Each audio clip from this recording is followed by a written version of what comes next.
ಬೆಂಗಳೂರಲ್ಲಿ ಫುಟ್ಪಾತ್ ಒತ್ತುವರಿ ತೆರವು ಬೆನ್ನಲ್ಲೇ ಸರ್ಕಾರ ಮತ್ತೊಂದು ಆಪರೇಷನ್ಗೆ ಕೈ ಹಾಕಿದೆ. ರಸ್ತೆ ಬದಿ ವರ್ಷಾನುಗಟ್ಟಲೆ ನಿಲ್ಲಿಸಿದ್ದ ಅನಾಥ ವಾಹನಗಳ ತೆರವಿಗೆ ಸಜ್ಜಾಗಿದೆ. ಈಗಾಗಲೇ ಸಾವಿರಾರು ವಾಹನಗಳನ್ನ ಗುರುತಿಸಿದ್ದು ನೋಟಿಸ್ ಕೂಡ ಅಂಟಿಸಿದೆ. ಅನಾಥ ವಾಹನಗಳ ತೆರವಿಗೆ ಸರ್ಕಾರ ಏನೇನು ಸಿದ್ಧತೆಯನ್ನ ಮಾಡಿಕೊಂಡಿದೆ, ಈ ಬಗ್ಗೆ ಜನ ಏನ್ ಹೇಳ್ತಾರೆ, ಈ ಕುರಿತು ನಮ್ಮ ರಿಪೋರ್ಟರ್ಸ್ ಗ್ರೌಂಡ್ ರಿಪೋರ್ಟ್ ಮಾಡಿದ್ದಾರೆ.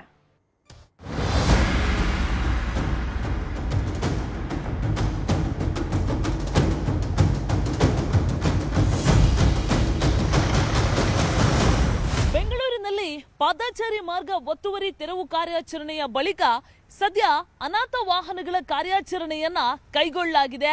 ಎಲ್ಲೆಂದರಲ್ಲಿ ಗಾಡಿ ಬಿಟ್ಟು ಹೋಗುವಂತವರಿಗೆ ಬಿಸಿ ಮುಟ್ಟಿಸೋದಕ್ಕೋಸ್ಕರ, ಬೆಂಗಳೂರಿನಲ್ಲಿ ಹೆಚ್ಚುತ್ತಾ ಇರುವಂತಹ ಟ್ರಾಫಿಕ್ ಟ್ರಬಲ್ ಅನ್ನ ಕಡಿಮೆ ಮಾಡಿಸೋದಕ್ಕೋಸ್ಕರ, ಸುಗಮ ಸಂಚಾರದ ವ್ಯವಸ್ಥೆಯನ್ನ ಸಿಟಿ ಜನರಿಗೆ ಒದಗಿಸಿಕೊಡೋದಕ್ಕೋಸ್ಕರ ಈ ಅನಾಥ ವಾಹನಗಳ ಕಾರ್ಯಾಚರಣೆಯನ್ನ ಕೈಗೊಳ್ಳಲಾಗಿದೆ.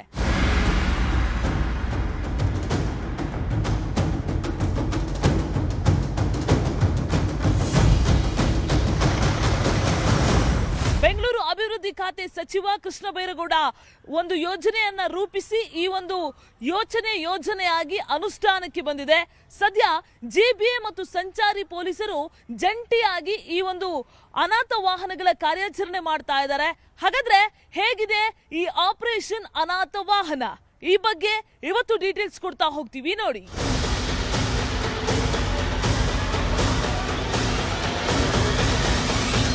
ಮೊದಲಿಗೆ 5 ನಗರ ಪಾಲಿಕೆಯ ವ್ಯಾಪ್ತಿಯಲ್ಲಿ ಸಾರ್ವಜನಿಕ ಪ್ರದೇಶಗಳಲ್ಲಿ ರಸ್ತೆಗಳಲ್ಲಿ ಪಾರ್ಕ್ ಮಾಡಿರುವಂತಹ, ಸುಮಾರು ದಿನಗಳ ಕಾಲ ಪಾರ್ಕ್ ಮಾಡಿದ್ದಂತಹ ವಾಹನಗಳನ್ನ ಗುರುತಿಸ್ತಾರೆ. ಅಂತಹ ವಾಹನಗಳ ಮೇಲೆ ಸ್ಟಿಕ್ಕರ್ ಅನ್ನ ಅಂಟಿಸಿ ಹೋಗ್ತಾರೆ. ವಾಹನದ ಮಾಲೀಕರಿಗೆ ಸ್ಟಿಕ್ಕರ್ ಅನ್ನ ಅಂಟಿಸಿದ ಮೇಲೆ 7 ದಿನಗಳ ಕಾಲ ಸಮಯಾವಕಾಶ ಇರುತ್ತೆ. ಅಷ್ಟರಲ್ಲಿ ಅವ್ರ ಗಾಡಿಯನ್ನ ಅವರು ತಗೊಂಡು ಹೋಗ್ಬೇಕು. ಸಾಧ್ಯ ಆಗದೆ ಇದ್ದಂತಹ ಪಕ್ಷದಲ್ಲಿ ಸಿಬ್ಬಂದಿ, ಅಂದ್ರೆ ಈ ಕಾರ್ಯಾಚರಣೆ ನಡೀತಾ ಇದೆಯಲ್ಲ, ಅವ್ರು ಬಂದು ಈ ಒಂದು ಗಾಡಿಗಳನ್ನ ಜಪ್ತಿ ಮಾಡ್ಕೊಂಡು ಹೋಗ್ತಾರೆ, ಟೋ ಮಾಡ್ಕೊಂಡು ಹೋಗ್ತಾರೆ. ಟೋ ಆದ ಬಳಿಕ ವಾಹನ ಸವಾರರು ಟೋಯಿಂಗ್ ಚಾರ್ಜ್ ಅನ್ನ ಕಟ್ಬಿಟ್ಟು ಅದನ್ನ ಬಿಡಿಸ್ಕೊಂಡು ಹೋಗೋದಕ್ಕೆ ಅವಕಾಶ ಇದೆ. ಒಂದೊಮ್ಮೆ ಬಿಡಿಸ್ಕೊಂಡು ಹೋಗಿ ಮತ್ತೆ ನೀವು ಅದೇ ತರ ಪಾರ್ಕ್ ಮಾಡಿದ್ರೆ ಅದಾದ್ಮೇಲೆ ನಿಮ್ಗೆ ಸಿವಿಯರ್ ಪೆನಾಲ್ಟಿ ಇರುತ್ತೆ ಅನ್ನುವಂತಹ ಮಾಹಿತಿಯನ್ನ ಸದ್ಯ ಜಿಬಿಎ ಹಾಗೂ ಸಂಚಾರಿ ಪೊಲೀಸರು ನೀಡ್ತಾ ಇರುವಂತದ್ದು.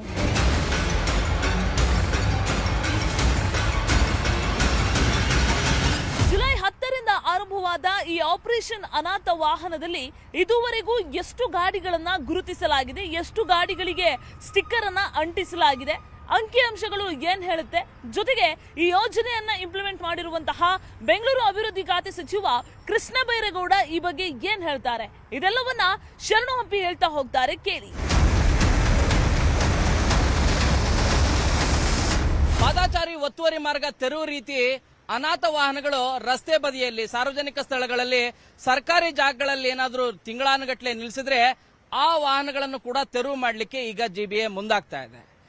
ಪೊಲೀಸರ ಸಹಕಾರದೊಂದಿಗೆ ಇಲ್ಲಿವರೆಗೂ ಎಷ್ಟು ವಾಹನಗಳನ್ನ ಐಡೆಂಟಿಫೈ ಮಾಡಿದೆ ಮತ್ತು ಎಷ್ಟು ವಾಹನಗಳಿಗೆ ನೋಟಿಸ್ ಅಂಟಿಸುವಂತ ಕಾರ್ಯ ಆಗ್ತಾ ಇದೆ. ಮನೆ ಮುಂದೆ ವೆಹಿಕಲ್ ನಿಲ್ಲಿಸಲಿಕ್ಕೆ ಜಾಗ ಇಲ್ಲ ಅನ್ನೋದಾದ್ರೆ ಅವರ ಕಥೆ ಏನು, ಸಚಿವ ಕೃಷ್ಣ ಬೈರೇಗೌಡ ಏನ್ ಹೇಳ್ತಾರೆ, ಈ ಕುರಿತಾದಂತ ರಿಪೋರ್ಟ್ ಇಲ್ಲಿದೆ. ರಸ್ತೆ ಬದಿ ತಿಂಗಳಾನುಗಟ್ಟಲೆ ನಿಲ್ಲಿಸಿದಂತ ಬಿಡಾಡಿ ವಾಹನಗಳನ್ನ ತೆರವು ಮಾಡಲಿಕ್ಕೆ ಯಾವಾಗ ಸಚಿವ ಕೃಷ್ಣ ಬೈರೇಗೌಡ ಸೂಚನೆ ಕೊಟ್ಟರು, ಸರ್ಕಾರ, ಅದರಲ್ಲೂ ಕೂಡ ಜಿಬಿಎ ಮತ್ತು ಸಂಚಾರಿ ಪೊಲೀಸರು ಇಬ್ಬರೂ ಸೇರಿಕೊಂಡು ನಗರದ ವಿವಿಧ ಏರಿಯಾಗಳಲ್ಲಿ ಎಷ್ಟು ವಾಹನಗಳು ಈ ರೀತಿಯಾಗಿ ತಿಂಗಳಾನುಗಟ್ಟಲೆ ನಿಲ್ಲಿಸಿದೆ ಅಂತ ಹೇಳಿ ಒಂದು ಪಟ್ಟಿಯನ್ನ ರೆಡಿ ಮಾಡ್ತಾರೆ. ಆ ಸಂದರ್ಭದಲ್ಲಿ 1581 ವೆಹಿಕಲ್ಗಳು ಅನ್ನೋದು ಪಟ್ಟಿ ಆಗುತ್ತೆ. ವಿಭಾಗವಾರ ನೋಡ್ತಾ ಹೋದ್ರೆ ಕೇಂದ್ರ ವ್ಯಾಪ್ತಿಯಲ್ಲಿ 536 ವೆಹಿಕಲ್ಗಳು ಈ ರೀತಿ ರಸ್ತೆ ಬದಿಯಲ್ಲಿ ನಿಲ್ಲಿಸಿದವೆ. ಇನ್ನು ಪೂರ್ವ ಪಾಲಿಕೆಯಲ್ಲಿ 117, ಉತ್ತರ ಪಾಲಿಕೆಯಲ್ಲಿ 285, ದಕ್ಷಿಣ ಪಾಲಿಕೆಯಲ್ಲಿ 441, ಪಶ್ಚಿಮ ಪಾಲಿಕೆಯಲ್ಲಿ 525 ವಾಹನಗಳು ಈ ರೀತಿಯಾಗಿ ರಸ್ತೆ ಬದಿಯಲ್ಲಿ ತಿಂಗಳಾನುಗಟ್ಟಲೆ ನಿಲ್ಲಿಸಿರೋದು. ಇನ್ನು ಜಿಬಿಎ ವ್ಯಾಪ್ತಿ ಅಲ್ಲದೆ ಇರುವಂತಹ ಪ್ರದೇಶಗಳಲ್ಲೂ ಕೂಡ ಐಡೆಂಟಿಫೈ ಮಾಡುವಂತ ಕಾರ್ಯವನ್ನ ಪೊಲೀಸ್ ಇಲಾಖೆ ಮಾಡಿದೆ. ಇದು 45. ಈ ರೀತಿಯಾಗಿ 1949 ವೆಹಿಕಲ್ಗಳಿದಾವೆ. ಈಗಾಗಲೇ ನೋಟಿಸ್ ಕೊಡುವಂತ ಕಾರ್ಯವನ್ನ 1400, ಆಲ್ಮೋಸ್ಟ್ 70% 80% ನೋಟಿಸ್ ಅಂಟಿಸಿ ಆ ವಾಹನಗಳಿಗೆ 7 ದಿನಗಳ ಕಾಲ ಗಡುವು ಕೊಡುವಂತ ಕಾರ್ಯನೂ ಕೂಡ ಮಾಡಿದ್ದಾರೆ.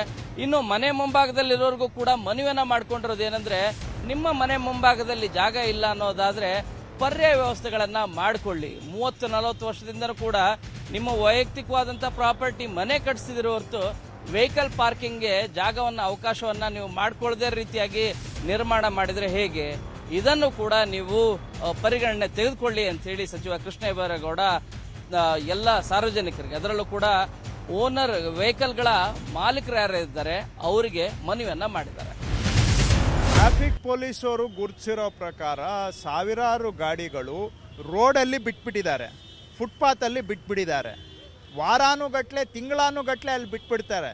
ಈ ಫುಟ್ಪಾತು ರೋಡು ಸಾರ್ವಜನಿಕರ ಆಸ್ತಿ, ನಿಮ್ಮದು ನನ್ನದು ಸ್ವಂತ ಆಸ್ತಿ ಅಲ್ಲ, ಗೌರ್ಮೆಂಟ್ ಆಸ್ತಿ ಅಲ್ಲ, ಅದು ಪಬ್ಲಿಕ್ಕಿಗೆ ಸೇರಿದ ಆಸ್ತಿ. ಅದು ರೋಡ್ ಇರೋದು ವೆಹಿಕಲ್ ಹೋಗೋಕ್ಕೆ, ಫುಟ್ಪಾತ್ ಇರೋದು ಜನ ನಡೆಯೋಕ್ಕೆ. ನೀವು ತಂದು ನಿಮ್ಮ ಗಾಡಿನ ಅಲ್ಲಿ ನಿಮ್ಮ ಸ್ವಂತ ಜಾಗ ಮಾಡ್ಕೊಂಡ್ಬಿಟ್ರೆ ಜನ ಎಲ್ಲಿಗೆ ಹೋಗ್ಬೇಕು? ರೋಡಲ್ಲಿ ಗಾಡಿ ಬಿಟ್ಬಿಡ್ತೀರಾ. ಎಷ್ಟು ಜನಕ್ಕೆ ಟ್ರಾಫಿಕ್ ಪ್ರಾಬ್ಲಮ್ ಅದರಿಂದ.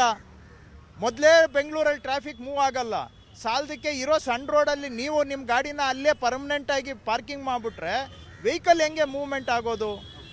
ಹಾಗೇನೆ ಫುಟ್ಪಾತಲ್ಲಿ ತಂದು ಬಿಟ್ಬಿಟ್ಟಿದ್ದಾರೆ ಇಲ್ಲೆಲ್ಲ. ಇದನ್ನೆಲ್ಲ ನಾವು ತೆರವು ಮಾಡಿ ಸಾರ್ವಜನಿಕರಿಗೆ ಅನುಕೂಲ ಆಗಬೇಕು. ಅದು ವೆಹಿಕಲ್ ಟ್ರಾಫಿಕ್ಕಿಗೆ ಇರಲಿ ಅಥವಾ ಪಾದಚಾರಿಗಳಿಗೆ ಇರಲಿ, ಅವ್ರಿಗೆ ಅನುಕೂಲ ಆಗಬೇಕು. ಮತ್ತು ಎಲ್ಲಿ ವಾರಾನ್ಗಟ್ಲೆ ತಿಂಗಳಾನ್ಗಟ್ಲೆ ಅಲ್ಲಿ ಬಿಟ್ಟು ಏನು ರೋಡ್ ಅಂದರೆ ಏನು ನಿಮಗೆ ಗುಜರಿ ಯಾರ್ಡಾ? ಪ್ರೈವೇಟ್ ಪ್ರಾಪರ್ಟಿ ಅಲ್ಲ, ಅದನ್ನ ಒಂಥರ ಗುಜರಿ ಮಾಡಿ ಬೆಂಗಳೂರಿನ ನೋಡೋಕ್ಕೂ ಅಸಹ್ಯ ಮಾಡಿಟ್ಬಿಡ್ತಾರೆ. ಕೊನೆಗೆ ಗುಜರಿ ಗಾಡಿಗಳನ್ನೆಲ್ಲ ನೀವು ರೋಡ್ ಮೇಲೆ ನಿಲ್ಲಿಸ್ಕೊಂಡ್ರೆ ಬೆಂಗಳೂರಿನ ಏನಾಗಬೇಕು ಅಂತ ಭವಿಷ್ಯ, ಆರೋಗ್ಯ ಇರಬೇಕಾ ಬೇಡವಾ? ನೋಡೋಕ್ಕೆ ಅಂದವಾಗಿ ಚಂದವಾಗಿ ಇರಬೇಕಾ ಬೇಡವಾ ಬೆಂಗಳೂರು? ಸೊ ಆ ಎಲ್ಲ ಕಾರಣಗಳಿಂದ ಈ ಬೀಡಾಡಿ ವಾಹನಗಳನ್ನು ತೆರವು ಮಾಡುವ ಕಾರ್ಯಾಚರಣೆ ಆರಂಭ ಮಾಡಿದ್ದೇವೆ. ಇವತ್ತು ಏಕ್ದಮ್ ಏನು ನಾವು ತೆರವು ಮಾಡ್ತಾ ಇಲ್ಲ, ಒಂದು ವಾರಕ್ಕೆ ನೋಟಿಸ್ ಅಂಟಿಸಿದ್ದೇವೆ. ವಾರದಲ್ಲಿ ಅವ್ರು ತೆರವು ಮಾಡಲಿಲ್ಲ ಅಂತ ಹೇಳಿದ್ರೆ ನಾವು ಟೋಯಿಂಗ್ ಮಾಡ್ತೇವೆ. ಇನ್ನು ರಸ್ತೆ ಬದಿ ನಿಲ್ಲಿಸಿದಂತ ಅನಾಥ ವಾಹನಗಳ ತೆರವು ಕಾರ್ಯಾಚರಣೆ ಬಗ್ಗೆ ಜನರು ಏನ್ ಹೇಳ್ತಾರೆ, ಈ ಕುರಿತಾದಂತ ರಿಪೋರ್ಟ್ ಕೊಟ್ಟಿದ್ದಾರೆ ಕಾರ್ತಿಕ್.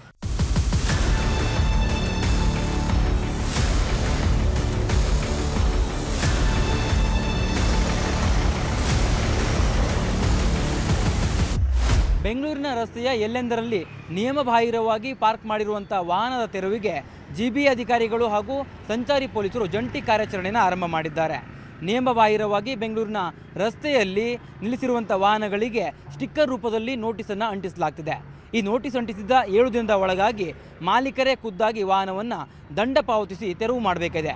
ಈ ಒಂದು ಕಾರ್ಯಾಚರಣೆಗೆ ಸಾರ್ವಜನಿಕ ವಲಯದಲ್ಲಿ ಸಾಕಷ್ಟು ಪ್ರಶಂಸೆಯೂ ಕೂಡ ವ್ಯಕ್ತವಾಗ್ತಾ ಇದೆ. ಬೆಂಗಳೂರು GBAಗೆ ಒಂದು ರಿಕ್ವೆಸ್ಟ್ ಇದೆ, ಪಾರ್ಕಿಂಗ್ ಫುಟ್ಪಾತ್ ಎಲ್ಲ ಕ್ಲಿಯರ್ ಮಾಡಿದ್ದು ಅದು ಒಳ್ಳೆಯದು. ಪಾರ್ಕಿಂಗಿಂತ ನೋಡಬೇಕು, ನೀವು ಪಾರ್ಕಿಂಗ್ ಎಲ್ಲ ಕ್ಲಿಯರ್ ಆಗಿಸ್ಬೇಕು ಟೋಟಲಿ. ಪ್ಲಸ್ ಓಲ್ಡ್ ವೆಹಿಕಲ್ ಮಾತ್ರ ಇಲ್ಲ, ಎಲ್ಲ ವೆಹಿಕಲ್ಸ್ ನಾನು ಕ್ಲಿಯರ್ ಆಗಬೇಕು. ಪಾರ್ಕಿಂಗ್ಗೆ ತೊಂದರೆ ಆಗುತ್ತೆ, ವೆಹಿಕಲ್ಸ್ಗೆ ಎಲ್ಲ ತೊಂದರೆ ಆಗುತ್ತೆ, ಮೂಮೆಂಟ್ಸ್ಗೆ ತೊಂದರೆ ಆಗುತ್ತೆ, ಪೀಪಲ್ ಸೇಫ್ಟಿ ಇರಲ್ಲ. ಅದೇ ನನ್ನ ರಿಕ್ವೆಸ್ಟ್ ಇದೆ, ಪ್ಲೀಸ್ ಅದು ಕ್ಲಿಯರ್ ಮಾಡಿ, ಒಳ್ಳೆಯದು. ಸರ್ಕಾರ ಆಗಲಿ GB ಅವರಾಗಲಿ ಏನು ಇದು ಫುಟ್ಪಾತ್ ಆಗಲಿ ಮತ್ತು ರಸ್ತೆಗಳಲ್ಲಿ ಗಾಡಿಗಳನ್ನ ಕಾರ್ಗಳನ್ನಾಗಲಿ ಪಾರ್ಕಿಂಗ್ ಮಾಡಿ ಹೋಗ್ಬಿಟ್ಟಿರ್ತಾರೆ. ಅವ್ರು ಸುಮಾರು ದಿನಗಳಾದ್ರೂ ಅಲ್ಲೇ ಇರುತ್ತೆ ಗಾಡಿ. ಅವನ್ನೆಲ್ಲ ಅದಕ್ಕೆ ಓನರ್ ಯಾರಂತಲೇ ಗೊತ್ತಿರೋದಿಲ್ಲ. ಅದನ್ನೆಲ್ಲ ಮೊದಲನೇದಾಗಿ ತೆಗಿಸ್ತಾ ಇರೋದು ಒಳ್ಳೆ ಕೆಲಸನೇ. ಸ್ಟಿಕ್ಕರಿಂಗ್ ಎಲ್ಲ ಮಾಡ್ತಾರೆ ಅಂತ ಅಂಟಿಸ್ಬೇಕು ಅಂತ ಹೇಳಿದಾರಲ್ವ ಸರ್, ಆ ಅಂಟಿಸಿರೋದ್ರಿಂದ ಒಂದು ಬೆನಿಫಿಟ್ ಆಗುತ್ತೆ. ಯಾಕೆಂದರೆ ಈಗ ಹೆಂಗೆಂದರೆ ಅದು ಎಷ್ಟು ದಿನ, ಒಂದು 15 ದಿವಸ ಆಗ್ಬೋದು, ತಿಂಗಳಾಗ್ಬೋದು, ಇಲ್ಲ 1 ವರ್ಷನೇ ಆಗ್ಬೋದು. ಆ ಓನರ್ ಯಾರು ಅಂತಲೇ ಗೊತ್ತಿರಲ್ಲ, ಇದ್ದಕ್ಕಿದ್ದಂಗೆ ನಿಲ್ಲಿಸ್ಬಿಟ್ಟು ಹೊಡೋಗ್ಬಿಡ್ತಾರೆ. ಬಟ್ ಅದರಿಂದ ತೊಂದರೆ ಕೂಡ ಆಗುತ್ತೆ. ಹಾಗೆ ಅದರಿಂದನೇ ಈಗ ಬೈರೇಗೌಡರು ಹೇಳಿರೋ ಪ್ರಕಾರವಾಗಿ ಒಂದು ಸ್ಟಿಕ್ಕರಿಂಗ್ ಅಂಟಿಸ್ಬಿಟ್ಟು, ಅಂದರೆ ಕಾರುಗಳಿಗೆ ಯಾವುದೋ ಒಂದು ಪೆಂಡಿಂಗ್ ಇರೋ ಕಾರುಗಳಿಗೆ ಒಂದು ಸ್ಟಿಕ್ಕರಿಂಗ್ ಅಂಟಿಸಿದ್ರೆ ಅದು ಒಂದು ಟೈಮಿಂಗ್ಸ್ ಕೊಟ್ಟಿರ್ತಾರೆ, 15 ದಿವಸ ಅಂತ ಟೈಮಿಂಗ್ಸ್ ಕೊಟ್ಟಿರ್ತಾರೆ. ಆ ಟೈಮಿಂಗ್ಸ್ ಏನಾದ್ರು ಮೀರಿ ಏನಾದ್ರು ಇದಾಯಿತು ಅಂದರೆ ಅದು ಕಾಡಿಂದ ರಿಮೂವ್ ಮಾಡೋದಕ್ಕೆ ಅಂತ ಹೇಳಿದ್ದಾರೆ. GBA ಮಾಡಿರೋ ಒಂದು ನಿರ್ಧಾರದಿಂದ ತುಂಬ ಒಳ್ಳೆಯದಾಗ್ತದೆ, ಸಂಚಾರಕ್ಕೆ ಅನುಕೂಲ ಆಗುತ್ತೆ ಅಂತ ಅನುಕೂಲ ಆಗುತ್ತೆ ಸರ್. ತೆಗಿಬೇಕು ಅದನ್ನ, ಯಾಕೆಂದರೆ ಅಲ್ಲಿ ಸಾರ್ವಜನಿಕರಿಗೆ ತೊಂದರೆ ಆಗ್ತದೆ ಅದನ್ನ ನಿಲ್ಲಿಸೋಗೋದ್ರಿಂದ. ಸುಮಾರು ದಿನಗಳಿಂದ ಸುಮಾರು ಹೊರಗಡೆ ಫುಟ್ಪಾತ್ಗಳಲ್ಲಿ ಹಂಗೆ ಇದೆ ಗಾಡಿಗಳು, ಅವು ತುಕ್ಕಿಡಿತಾ ಇದೆ, ಅಂಥವು ತೆಗಿಬೋದು. ಇದು ಒಳ್ಳೆಯ ನಿರ್ಧಾರ, ಕೃಷ್ಣ ಬೈರೇಗೌಡರು ತೊಗೊಂಡಿರೋದು ಒಳ್ಳೆಯ ನಿರ್ಧಾರ. ಆದರೂ ಅವ್ರಿಗೆ 10-15 ದಿವಸ ಟೈಮ್ ಕೊಟ್ಟಾದ್ಮೇಲೆ ಅವ್ರು ಬರಲಿಲ್ಲ ಅಂದರೆ ಗಾಡಿ ತೊಗೊಂಡೋಗಿ ತುಂಬ ಸ್ಕ್ರಾಪ್ ಹಾಕೋದು ಒಳ್ಳೆಯದು. ಯಾಕಂದರೆ 3 ವರ್ಷ 2 ವರ್ಷ ಆದರೂ ಎತ್ತವರೇ ಇಲ್ಲ, ಹಂಗೆ ಕೊಳ್ತೋಯ್ತೈತೆ ಗಾಡಿಗಳು, ಕೇಳೋರೇ ಇಲ್ಲ. ಅದರಿಂದ ಭಾಳಷ್ಟು ಗಲೀಜು ಆಗುತ್ತೆ, ಸಮಸ್ಯೆನೂ ಆಗುತ್ತೆ, ಬೇರೆಯವರು ಏನೇ ಬಂದ್ರೂ ತೊಂದರೆ ಆಗುತ್ತೆ. ಇದು ಮಾಡ್ತಾ ಇರೋದು ಒಳ್ಳೆ ಅಭಿಪ್ರಾಯ ಸರ್. ಮನೆ ಮುಂದೆಗಳೇ ಗಾಡಿ ಕೆಲವರು ನಿಲ್ಸ್ಕೊಂಡು ಹಂಗೆ ತುಕ್ಕಿಡ್ದು ಹೋಗ್ಬಿಟ್ಟವೆ. ಕೆಲವರು ವರ್ಷಾನುಗಟ್ಟಲೆ ನಿಂತೋಗವೆ, ಕೆಲವರು ತಂದು ಹಂಗೆ ನಿಲ್ಲಿಸ್ಬಿಟ್ಟು ಹೊಂಟೋಗಿರ್ತಾರೆ. ಎತ್ತಲ್ಲ ಹಳೆ ಗಾಡಿಗಳು, ಅವೆಲ್ಲ ಎತ್ತಿ ಜಾಗ ಮಾಡಿಕೊಟ್ರೆ ಭಾಳ ಒಳ್ಳೇದಲ್ಲ ಸರ್, ಒಳ್ಳೇದು. ಈ ಒಳ್ಳೆ ಡಿಸಿಷನ್ ತಗೊಂಡವ್ರೆ ಸರ್ಕಾರ ಕಟ್ಟುನಿಟ್ಟಿನ ಡಿಸಿಷನ್ ಆಗಬೇಕು. ಅದೇನಾಗಿದೆ, ಸ್ಥಳೀಯ ಲೋಕಲ್ಲು MLA ಲೋಕಲ್ನವ್ರು ಏನಾಗಿದೆ ಬೇಜವಾಬ್ದಾರಿ, ಸರ್ಕಾರದ ಆದೇಶನ ಪಾಲನೆ ಮಾಡ್ತಾ ಇಲ್ಲ. ಒಳ್ಳೇದು ಸರ್, ಯಾಕೆಂದ್ರೆ ತುಂಬಾ ಜನ ನಿಲ್ಲಿಸ್ಬಿಡ್ತಾರೆ. ಇಲ್ಲಿ ಅವ್ರ ಮನೆ ಹತ್ರ ಜಾಗ ಇರಲ್ಲ ನಿಲ್ಸೋದಕ್ಕೆ, ಎಲ್ಲೋ ಜಾಗ ಇರುತ್ತೆ, ಬಂದಲ್ಲಿ ನಿಲ್ಸ್ಬಿಟ್ಟು ಹೋಗ್ಬಿಟ್ಟಿರ್ತಾರೆ. ಒಂದು ವಾರ ಆದ್ರೂ ತೆಗಿಯಲ್ಲ. ಪಕ್ಕದವ್ರಿಗೆ ಗಾಡಿ ಇದ್ರೆ ಅವ್ರ ಕಾರ್ ಇದ್ರೆ ನಿಲ್ಸೋಕ್ಕೂ ಜಾಗ ಇರಲ್ಲ. ಆ ಥರ ಎಲ್ಲ ಇಲ್ಲಿ ಬೆಂಗಳೂರಲ್ಲಿ ಎಲ್ಲ ರೋಡ್ಗಳಲ್ಲೂ ಸಮಸ್ಯೆ ಇದ್ದೇ ಇದೆ ಸರ್. ಟ್ರಾಫಿಕ್ ತೆಗಿಯೋದು ಒಳ್ಳೇದೇ ಸರ್, ಇದು ಸರ್ಕಾರ ತಗೊಂಡಿರೋದು ಒಳ್ಳೆ ಕೆಲಸನೇ ಸರ್. ಅದು ಒಳ್ಳೆ ಸರ್, ಅದು ಎಲ್ರಿಗೂ ಅನುಕೂಲ. ನಮಗೊಬ್ಬರಿಗೆ ಅಂತ ನಾವು ಇದು ಮಾಡಲ್ಲ, ಜನ ಓಡಾಡೋರ್ಗುಂಟು ಅಕ್ಕಪಕ್ಕ ಇರೋರ್ಗೂ ಅನುಕೂಲ ಆಗುತ್ತೆ. ಯಾವುದೇ ಈ ವಾಯ್ಸ್ ಏನು ಗೊತ್ತಾ, ಬೆಳಗ್ಗೆ ಬಂದರೆ ಕೀ ಮನೆ ಅಕ್ಕಪಕ್ಕದವ್ರು ವಾಸ ಮಾಡೋದು ಹೇಗೆ ಯೋಚನೆ ಮಾಡಿ. ಹುಡುಗರು ಓದೋಕ್ಕಾಗೋದಿಲ್ಲ, ಬೇಡ ಹೌದು ಇರ್ತಾರೆ, ಇದೆಲ್ಲ ಇರ್ತದೆ. ಅವ್ರನ್ನ ಕೇಳೋಕೆ ಹೋದ್ರೆ ಅವ್ರು ಬಾಯಿಗೆ ಬಂದಂಗೆ ಹೇಳ್ತಾರೆ. ನಾವು ಈ ಥರ ಇಲ್ಲೇ ಇದ್ದು ಬಿಟ್ಟು ಬೆಳೆದು ನಾವು ಅವ್ರ ಹತ್ರ ಮಾತು ಕೇಳಬೇಕು ಅನ್ನೋ ಅವಶ್ಯಕತೆ ನಮಗೇನೂ ಇಲ್ಲ. 4 ಜನಕ್ಕೆ ಒಳ್ಳೇದು ಆಗಲಿ ಅಂತ ಹೇಳ್ತೀವಿ ನಾವು. ಸರ್ಕಾರ ಮಾಡ್ತಿರೋದು ಒಳ್ಳೇದೇ ಸರ್, ಒಳ್ಳೇದು. ಸ್ಥಳ ಸಿಗುತ್ತೆ ಗಾಡಿಗಳು ಓಡಾಡೋದಕ್ಕೆ.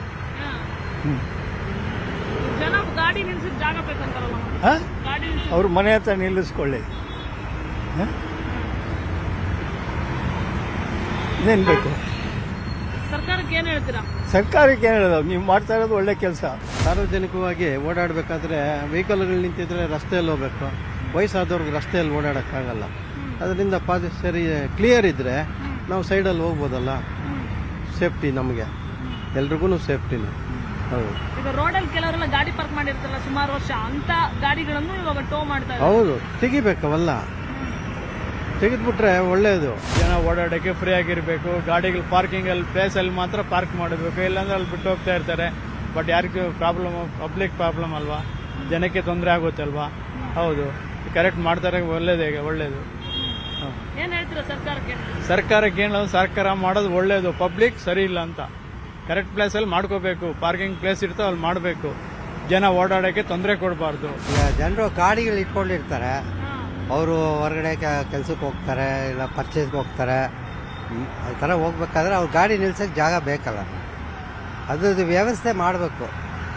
ಒಂದ್ಸಲಕ್ಕೆ ಅಲ್ಲ, ದೀರ್ಘಕಾಲ ತುಂಬಾ ಟೈಮ್ ಅದೇ ಜಾಗದಲ್ಲಿ ಇದ್ರೆ ಪಾರ್ಕ್ ಮಾಡ್ಬಿಟ್ಟು ಎಲ್ಲೆಲ್ಲೋ ಹೋಗ್ಬಿಟ್ಟಿರ್ತಾರೆ. ಅದು ತಪ್ಪ, ದಿನ ಅದು ತಪ್ಪಾಗುತ್ತೆ, ಎಲ್ಲರಿಗೂ ತೊಂದರೆನೂ ಆಗುತ್ತೆ ಅಲ್ವಾ. ಅದರಿಂದ ಅವರು ಟೈಮ್ಗೆ ಏನೋ ಕೆಲಸ ಇದೆ ಅದು ಮುಗಿಸ್ಕೊಂಡು ತಗೊಂಡು ಹೋಗ್ಬೇಕು ಗಾಡಿ. ವಾಹನಗಳಿಂದ ಅಪಘಾತಗಳು ಜಾಸ್ತಿ ಆಗುತ್ತೆ, ಟ್ರಾಫಿಕ್ ತೊಂದರೆ ಆಗುತ್ತೆ, ಮತ್ತೆ ಇಲ್ಲಿಗಲ್ ವರ್ಕ್ಸ್ ಎಲ್ಲ ನಡೀದೋದಕ್ಕೂ ಆಸ್ಪದ ಇರುತ್ತೆ. ಕ್ಲಿಯರ್ ಮಾಡೋದು ತುಂಬಾ ಉತ್ತಮ. ಸರ್ಕಾರ ಮಾಡಬೇಕು ಅಂತ ಹೇಳ್ತೀವಿ. ರಸ್ತೆ ಬದಿ ನಿಲ್ಲಿಸಿರುವ ವಾಹನದ ತೆರವು ಕಾರ್ಯಾಚರಣೆಯ ವೇಳೆ ಈ ವಾಹನವನ್ನೇನಾದರೂ ಕದ್ದು ಅಪರಾಧ ಕೃತ್ಯಗಳಿಗೆ ಬಳಕೆ ಮಾಡಲಾಗಿತ್ತಾ ಅನ್ನೋದನ್ನ ಪೊಲೀಸರು ಹೇಗೆ ಪತ್ತೆ ಮಾಡ್ತಾರೆ ಅನ್ನೋದನ್ನ ನಮ್ಮ ಮಾದೇಶ್ ಹೇಳ್ತಾರೆ ನೋಡಿ.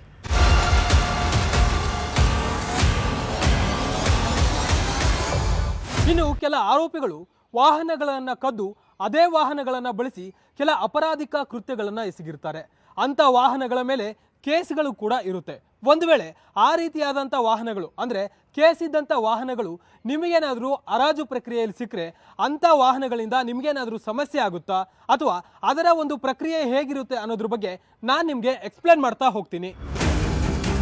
ಹೌದು, ಸೀಜ್ ಮಾಡಿದ ವಾಹನಗಳನ್ನು ಹಂತ ಹಂತವಾಗಿ RTO ಹಾಗೂ ಸಂಚಾರ ಪೊಲೀಸ್ ಇಲಾಖೆಯಿಂದ ಹರಾಜು ಹಾಕಲಾಗುತ್ತೆ.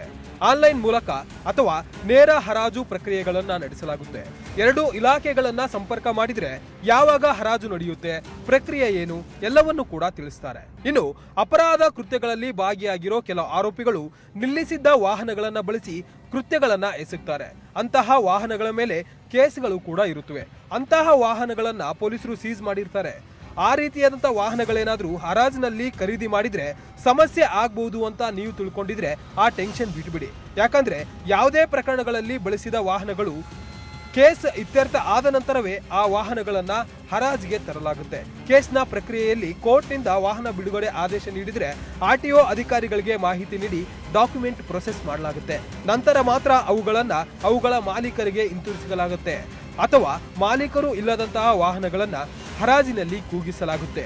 ಹರಾಜಿಗೆ ಬರುವಷ್ಟರಲ್ಲಿ ಎಲ್ಲಾ ಪ್ರಕ್ರಿಯೆ ಮುಗಿಸಿ ಖರೀದಿಸುವವರು ಹೊಸದಾಗಿ ಆ ವಾಹನಗಳನ್ನ ಹರಾಜಿನಲ್ಲಿ ಖರೀದಿ ಮಾಡಿ ಬಳಸಬಹುದು. ಒಟ್ಟಾರೆಯಾಗಿ ಬೆಂಗಳೂರಿನಲ್ಲಿರುವಂತಹ ಟ್ರಾಫಿಕ್ ಸಮಸ್ಯೆಯನ್ನ ಕಡಿಮೆ ಮಾಡೋದಕ್ಕೆ ಸರ್ಕಾರ ಮತ್ತೆ ಇಲಾಖೆಗಳು ಫುಟ್ಪಾತ್ ಒತ್ತುವರಿ ಕಾರ್ಯಾಚರಣೆ ಹಾಗೂ ಅಬಾಂಡೆಡ್ ವೆಹಿಕಲ್ ತೆರವು ಕಾರ್ಯಾಚರಣೆಯನ್ನ ಮಾಡ್ತಿದ್ದಾವೆ. ಇದರಿಂದ ಅಲ್ಲಲ್ಲಿ ಟ್ರಾಫಿಕ್ ಸಮಸ್ಯೆ ಕೂಡ ಕಡಿಮೆ ಆಗ್ತಿದೆ. ಸದ್ಯಕ್ಕಂತೂ ಈ ಎರಡೂ ವಿಚಾರಗಳಿಗೆ ಜನರಿಂದ ಒಳ್ಳೆ ರೆಸ್ಪಾನ್ಸ್ ಕೂಡ ಸಿಗ್ತಿದೆ.